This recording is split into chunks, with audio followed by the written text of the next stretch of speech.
kasih Anda masih bersama kami di Hidup Sehat. Dan tadi itu kita sama-sama lihat ya gejala asam lambung naik. Itu nyeri, kemudian juga dada terasa panas kayak sakit-sakit jantung gitu sih gitu ya, mirip-mirip gitu ya.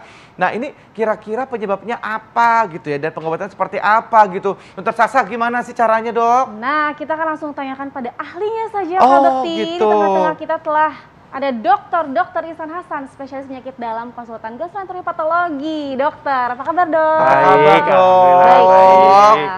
Oke, tadi yang Kak Bekti bilang tuh, dokter, kayak heartburn atau panas di dada gitu ya dok ya. Nah itu katanya ini berhubungan dengan fakta mitos yang akan kita bahas nih dok. Makan terlalu banyak dapat sebabkan asam lambung naik dan juga perut terasa kembung. Ini fakta atau mitos? Ini jawabannya fakta. Oh fakta. Jadi rasanya sih nggak usah dokter juga. Ya. Indra juga tahu bahwa ini fakta. Makan terlalu banyak akan bikin kembung dan seterusnya dan seterusnya. Kenapa? Karena kalau makan banyak kita makan reaksi badan mengeluarkan asam. Makin banyak makannya masuk, makin banyak asamnya keluar. Makin banyak makanan masuk, makin lambat dia turun. Teoritis 2 jam turun, ada orang yang baru 4 jam, 5 jam makanan itu turun ke bawah. Nah, lambat turun, asam tinggi, gas tinggi akan membuat kembung, rasa tidak nyaman. Jadi ini fakta. Fakta, oke. Baik. Fakta Nah ada mitos lagi nih. selanjutnya, Kak Bekti. Fakta mitos selanjutnya dok. Langsung berbaring setelah makan itu katanya dapat menyebabkan asam lambung naik dok. Itu fakta atau mitos? Ini sekali lagi jawabannya fakta. Oh fakta juga. Jadi kita tahu bahwa kalau kita makan kan masuk dari mulut. Betul. Tadi ada di videonya turun ke kerongkongan atau esofagus, lalu masuk ke lambung. Ya. Jadi Tuhan sudah menempatkan lambung ini di bawah kerongkongan. Kalau kita berbaring, ini jadi rata. Nah, kalau dia rata, cairan lambung dan lain-lain itu bisa naik, harusnya naik ke atas, jadi tinggal ngerembes aja nih, karena posisinya horizontal. Rambat gitu dok ya Iya. ke atas gitu ya. Karena dia kan rata posisinya. Iya, betul. Nah, makanya salah satu nasihat yang selalu diulang-ulang untuk pasien dengan reflux atau GERD yang sangat terkenal itu sekarang adalah jangan langsung berbaring atau tiduran setelah makan.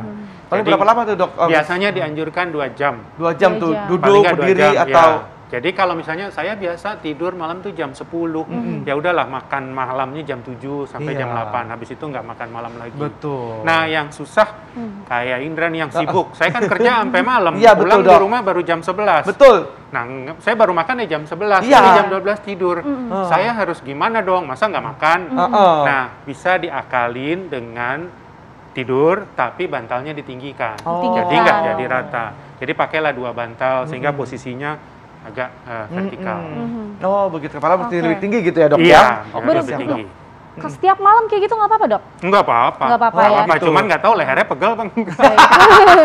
Kalau posisi tidur tuh dok, kan katanya ada juga yang bilang bahwa nggak boleh telentang, harus miring kiri. Nah itu gimana tuh dok? Ya, jadi lebih dianjurkan miring ke kiri. Miring ke Miring ke kiri ya? kiri. Daripada miring ke kanan. Karena pada saat miring ke kiri, lambung ini nggak kegencet Ya. dan posisi naiknya juga jadi lebih susah.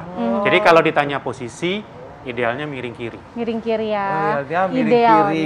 Ya, oke, baik. Tapi boleh juga Tapi ya, boleh mau telentang miring atau kanan. takut pegel kan Kak Bekti Ah nanti. itu dia makanya Ya, makanya. takutnya istrinya di kanan, dia miring kiri. Nah itu dia dok. Belakang Nah itu dong. saya banget tuh dok. Saya suka apa namanya kalau miring ke kanan ada istri saya kan. Dan kadang-kadang suka pegel. Nah, kalau tiba-tiba miring ke kiri dia ngambek dok. Nah, susah ini. Iya, merasa tidak dianggap ya Kak Bekti ya. Iya bener. Gitu. Jadi curhat aku dok. Ya. Maaf ya dok. Selanjutnya Nah, nih ya. Kak Bekti, dokter, fakta atau mitos nih kalau asam lambung yang naik ini ciri-cirinya tuh adalah rasa asam di mulut. Nih fakta atau mitos dok? Jawabannya fakta. Fakta. Tapi Ya. ada catatan ya. Memang ini fakta. Salah satu ciri adalah rasa pahit, rasa asam di mulut.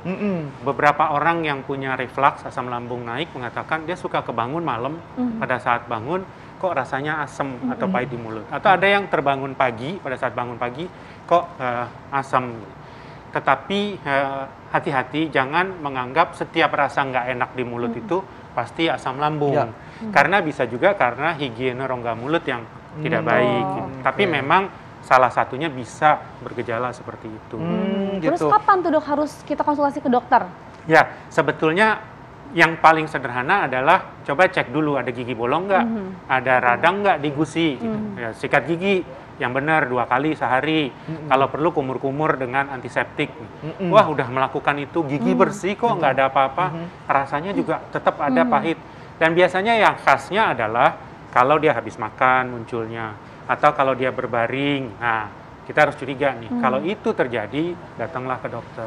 Ya. Kalau ada rasa-rasa apa kayak enak-enak gitu dok, itu kayak rasa mau muntah gitu dok rasanya, itu apakah juga termasuk Asam lambung? Naik. Bisa. Jadi sebetulnya gejala umum kita sering disebut sebagai dispepsia. Dispepsia itu rasa tidak enak, tidak nyaman, enak di perut. Nah, jadi kalau ditanya bisa salah satu dari gangguan lambung. Bukan hanya asam lambung naik. Ya, Karena ada lambungnya juga ya. sakit mah yang bukan asam lambung Ya, naik, benar-benar di lambungnya bisa bikin enak. Oke, Baik, jadi Dok. bisa ya. Baik. Ya, Fakta Dok. mitos berikutnya Kak Bekti. Siap. Nih, ini tadi kan saya bilang dari tadi dok, itu ada sensasi rasa terbakar di dada gitu dok. Itu katanya adalah ciri asam lambung naik ke kerongkongan gitu. Fakta atau mitos tuh dok? Jawabannya sekali lagi fakta. Fakta lagi. Iya, ini hari ini fakta semua. Fakta ya. semuanya hampir ya. Jadi gejala khas, nah ini gambarnya. Gejala khas asam lambung naik adalah heartburn, rasa terbakar di dada. Itu gejala khas.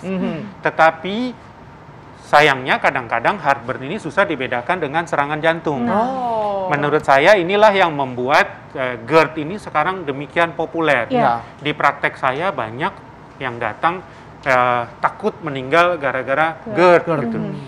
Memang masalahnya karena sulit membedakan GERD dan serangan jantung.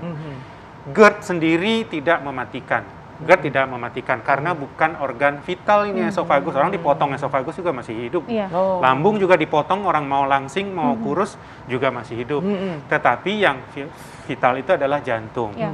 Jadi dipikir GERD, ya minum obat mah, padahal dia serangan jantung. Sehingga kemudian terjadilah kematian mendadak. Nah itu bedainnya gimana tuh dok? Memang Kalang tidak mudah. Saya anjurkan kalau sudah ada gejala rasa panas di dada, rasa terbakar, rasa tertekan, sebaiknya ke dokter. Karena kita pun kadang-kadang memerlukan alat. Memerlukan alat itu apa? Memastikan jantung, kita rekam jantung, Iya. EKG. Benar nggak ini jantung? Memastikan ini GERD, kita lakukan endoskopi. Untuk teropong lecet nggak sih kerongkongannya. Tapi mungkin yang sederhana adalah karena itu GERD berhubungan sama asam, gejalanya seringkali muncul dengan periode tadi, habis makan, berbaring rata, dan sebagainya. Sementara kalau jantung, seringkali biasanya berhubungan dengan aktivitas. Kalau dia jalan cepat, naik tangga, terus sakit dadanya, mungkin ini jantung. Oh. Kalau dia olahraga, dia sakit dadanya, mungkin ini jantung. Dan kalau dia istirahat, kok enakan, sangat mungkin ini jantung. Salah Itu yang satunya paling itu simpel. Yang paling simpel ya. Tapi tetap harus diperiksakan ya dokter Iya. ya. Baiklah, banyak banget ya Kak Bekti fakta mitos Betul. yang mau kita jawab, menarik sekali ya. Tapi kita jadi dulu pemirsa, sesaat lagi tetap di Hidup Sehat.